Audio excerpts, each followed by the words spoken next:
Jika PKPD bersambung, banyak hal yang perlu diperhalusi pasukan yang berada di Lembah Kelang. Ini disebabkan tiada sebarang saingan dibenarkan berlangsung sepanjang PKPD memaksa pasukan terlibat rangka pelan baru.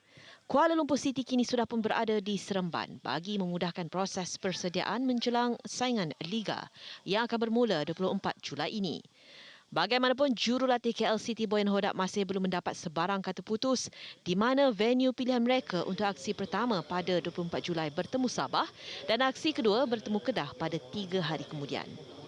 Once they told us we can't play friendly games in KL, suddenly we pack all our bags, we moved to Seremban, move bubble in Seremban. So same thing is now happening with this new info. They told us that maybe we can't play in KL, so we need to find a reserve stadium. We are looking for it, and I believe in few days we will have plan B. Pengurus UiTM Mustaza Ahmad bagaimanapun sudah mengesahkan hasrat mereka untuk menjadikan Stadium Paroi di Seremban sebagai venue pilihan andai PKPD bersambung. Mustaza tidak berselindung penambahan bajet yang terpaksa dihadapi pasukannya sebaik arahan PKPD dikeluarkan melibatkan logistik dan juga hal berkaitan keperluan ujian swab ke atas pasukan dan pegawai. Jadi bila kita menyediakan penginapan, kita terpaksa menyediakan makanan. Kan? Jadi kos tu kami tengok kemampuan kami, itu sebabnya kami duduk hotel kecil saja. Ya? Kami tak pergi hotel-hotel. Kita duduk di hotel yang atas kemampuan kita lah. Dalam pada itu, Perak maupun Melaka menjadi pilihan destinasi PJ City. Untuk ketika ini, mereka masih berada di Lembah Kelang dengan menjalani kem latihan berpusat. Bagaimanapun jangkaan minggu depan, PJ City sudah mendapat kata putus destinasi pilihan untuk persiap pasukan di fasa akhir menjelang saingan Liga yang bakal bersambung. Kalau still kita tidak boleh bermain friendly match di Lembah Kelang, so kita akan buat latihan di maybe Perak atau Negeri Sembilan ataupun di Melaka. Sambil itu kita tengah arrange friendly match untuk minggu depan. Belum arrange lagi, tapi kita tengah bincang dengan pasukan-pasukan lain.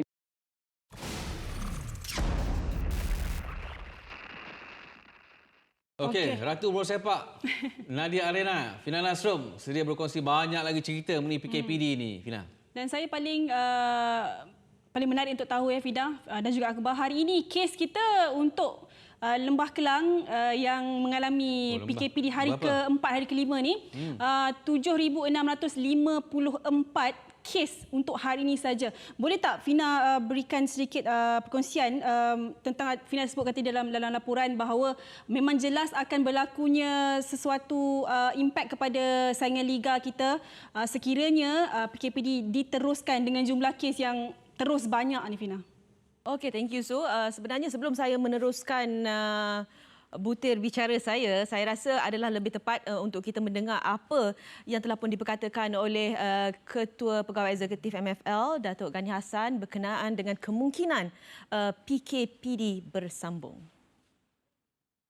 Mereka perlu sekiranya disambung, itu sebabnya mereka harus bersedia daripada sekarang untuk keluar daripada negeri PKPD ataupun daerah PKPD. Tetapi ini juga perlu kebenaran khas untuk mengeluarkan mereka sebab maklum PKPD ini tak boleh keluar dan tak boleh masuk.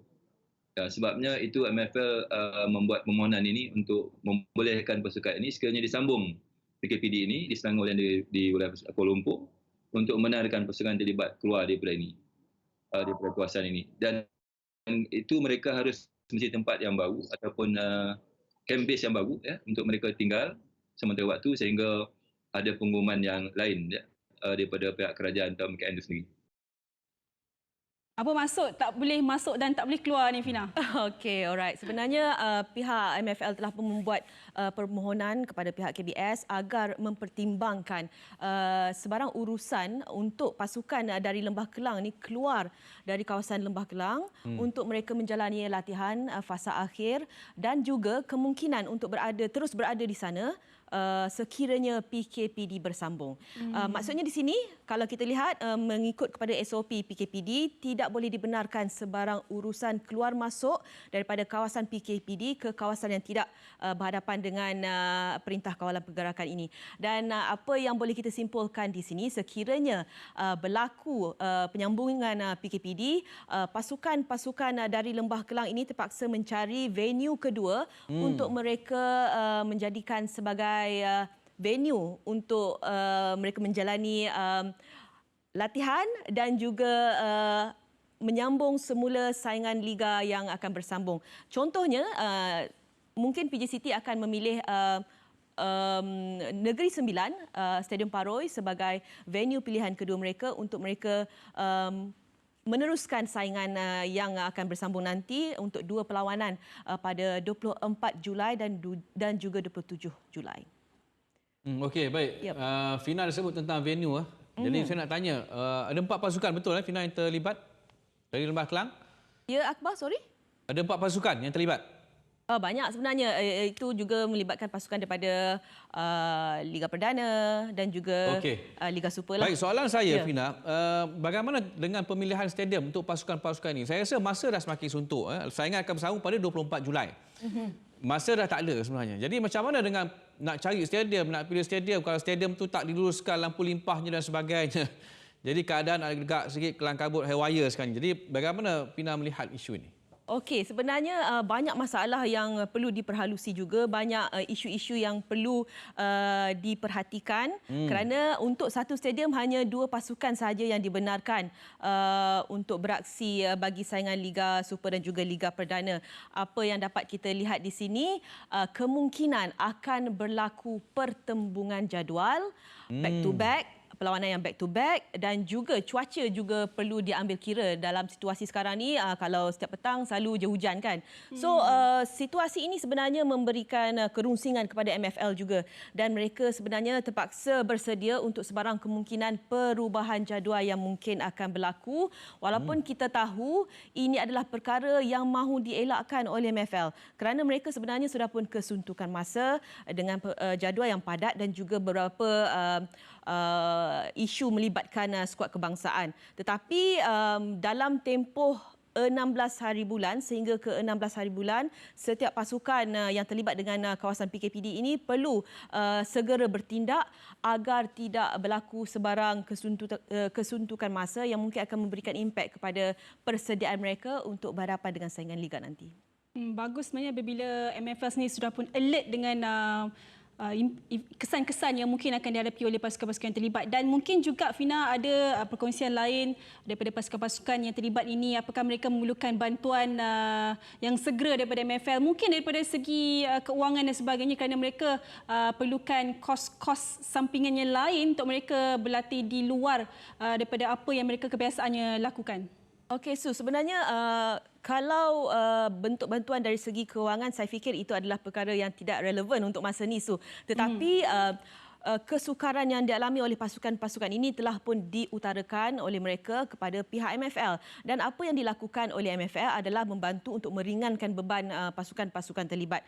Apa yang saya difahamkan, pihak MFL telah pun membuat permohonan kepada MKN agar membenarkan kem latihan di rumah, maksudnya base home training, di mana mereka tidak perlu untuk berada di hotel ataupun penginapan lain yang memungkinkan pengeluaran bajet yang berlebihan.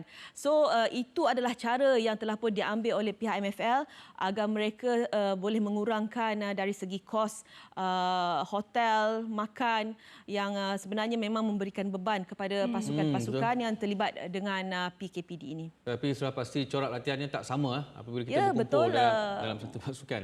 Ya, mungkin situasi itu akan memberikan disadvantage kepada pasukan yang terlibat dengan PKPD jika dibandingkan dengan pasukan yang lebih teratur dari segi cara latihan mereka. Okey, sebelum kita berakhir Fina ada pasukan pilihan daripada Euro? Oh, okey, mungkin saya akan pilih England kot. Okey, kita ada cerita pasal England. Belakang tu. Baik, terima kasih Fina Nasrum.